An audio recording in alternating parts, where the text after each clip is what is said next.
brothers Vlad and Radu, sons of the former Vlachian Prince Vlad II, grew up in the Ottoman court as princely hostages, educated in the same Muslim spirit as their friend, young Mehmed II, the future Ottoman Sultan.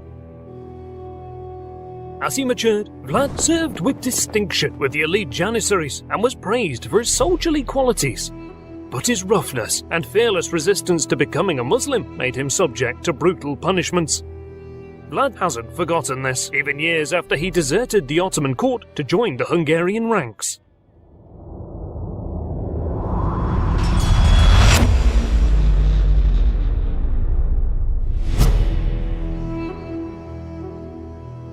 Wishing to dominate the last increment of the Danube River, the Crescent of Islam clashes with the Cross of Christianity at Belgrade in July of 1456. Led by Sultan Mehmed II, the Ottomans are defeated and forced to make a humiliating retreat. But after years of conflict, the Hungarian army also suffers great losses in men and materials.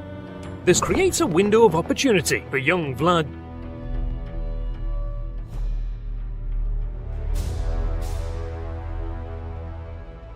Placed in charge of protecting the Transylvanian border by the Hungarian king, Vlad uses his position to exploit the military power vacuum and marches into Vlachia ahead of a small mercenary force. But is soon opposed by the incumbent Vladislav II near Tagshaw. The two leaders agree to decide the battle with a knightly duel.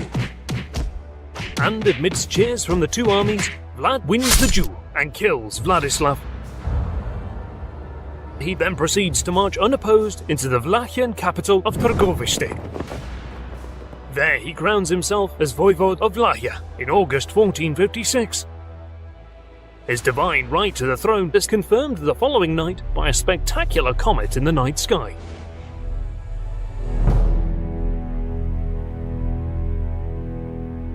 Wasting no time, Vlad hires his own uniformed mercenary army and moves to consolidate his power and reform the country.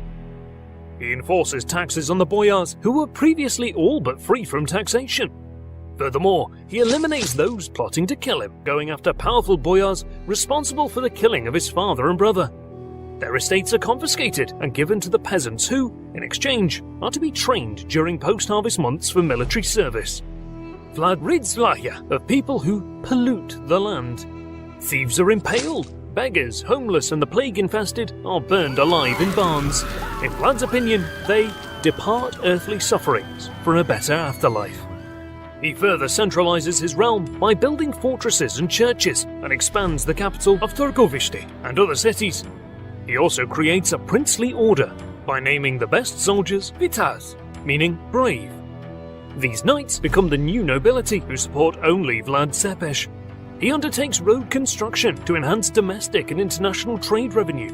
He gives subsidies to handymen to open their businesses and encourages the middle class with partial tax exemption. Installs custom posts at the borders, forcing foreign merchants to pay taxes when traveling through or doing business in Vlachia, which greatly enriches the treasury. For all intents and purposes, Vlad rules his realm with confidence and an iron fist, and he soon goes after his rivals. By 1458, Vlachian army begins raiding Saxon-dominated Transylvania, bringing carnage to communities which shelter many of Vlad's rivals to the crown. He orders suspected traitors to be impaled in full view of residents and attempts to burn the monumental Black Church of Brasov. He also regains possession of Bran Castle, once owned by his grandfather. Needless to say, by 1460, the Saxon establishment in Transylvania is furious, but their bitter complaints about Vlad's cruelty fall on the deaf ears of King Matthias.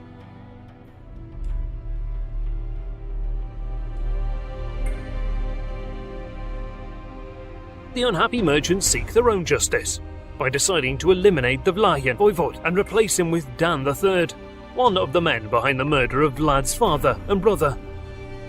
But it soon proves to be a doomed venture as Vlad gets word of their operation and ambushes their army.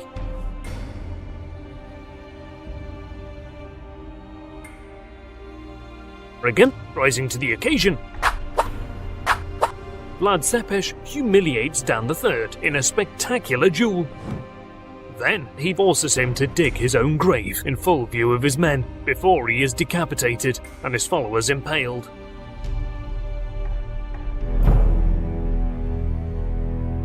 Further raids into duchies which refused Vlad's rule lead to the massacre of tens of thousands of civilians. And by now, the greatly displeased King Matthias realizes that his Transylvanian province is threatened. An agreement is reached with Vlad Țepeș.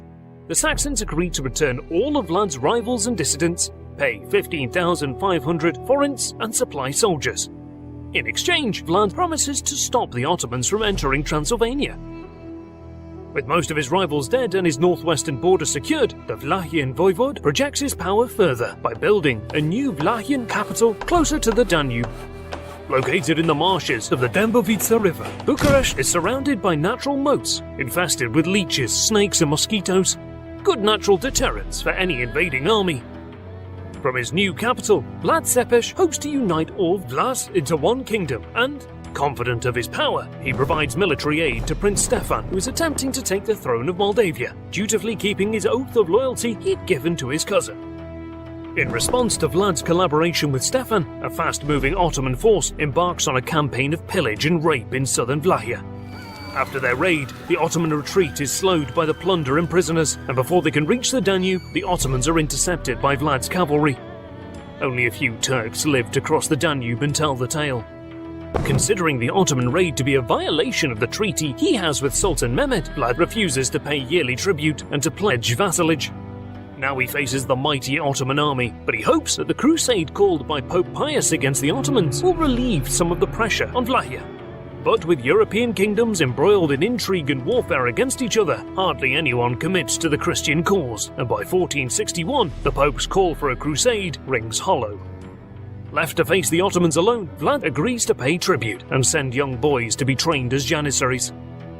Around this time, one of Vlad's most trusted and valuable allies, Mihail Szilágy, is captured in Bulgaria by the Ottomans. Considered to be a spy, he is brought to Constantinople, where he is tortured and eventually sawed in half. Soon after, a 10,000-strong Ottoman contingent enters Vlachia to collect the tribute and the new recruits, led by the commander of Nicopolis, Hamza Pasha. Seeing the large force, Vlad suspects that Hamza's real mission is to capture him. The Vlachian voivode reacts and attacks the approaching Ottoman contingent with full force, decimating them down to a man. He impales thousands of dead Turks around Târgoviște and sends Hamza's head in a jar to King Matthias as proof of the Vlachian commitment to fight the Ottomans. But despite this, he receives no reply and no help from the Hungarian king. Vlad spends the rest of 1461 training his army for war and fortifies Bucharest with heavy palisades and brick bastions, installing cannons along the fortification perimeter. Aware that Mehmed's armies are fighting in Anatolia, Vlad prepares to raid Ottoman territory.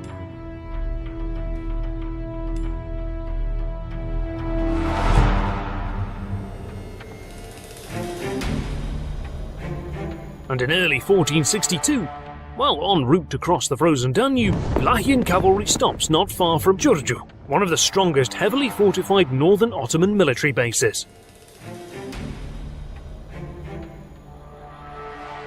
Dressed as a high-ranking Ottoman official ahead of his entourage, Vlad Țepeș approaches the fortress on a snowy day and, speaking in perfect Turkish, orders the garrison commander to open the gates. The sentries let him in, believing he must be an important official as he is travelling with many bodyguards. Upon entering, Vlad's men silence the sentries and open the gates wide for the rest of the Vlachian cavalry to rush in and take over the fortress. They slaughter the Ottoman garrison and set their quarters ablaze after looting them.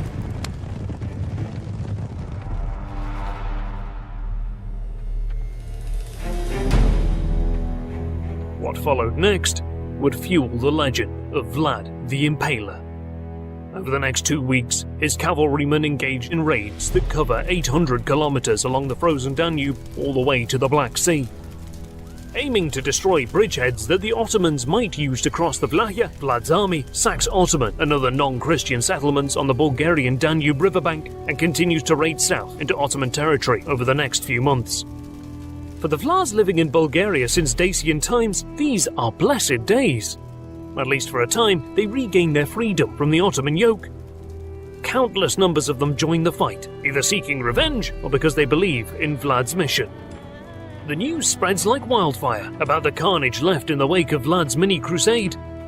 The Vlachian voivode now hopes that more Christians will rally to his banner to fight off the mighty Ottomans.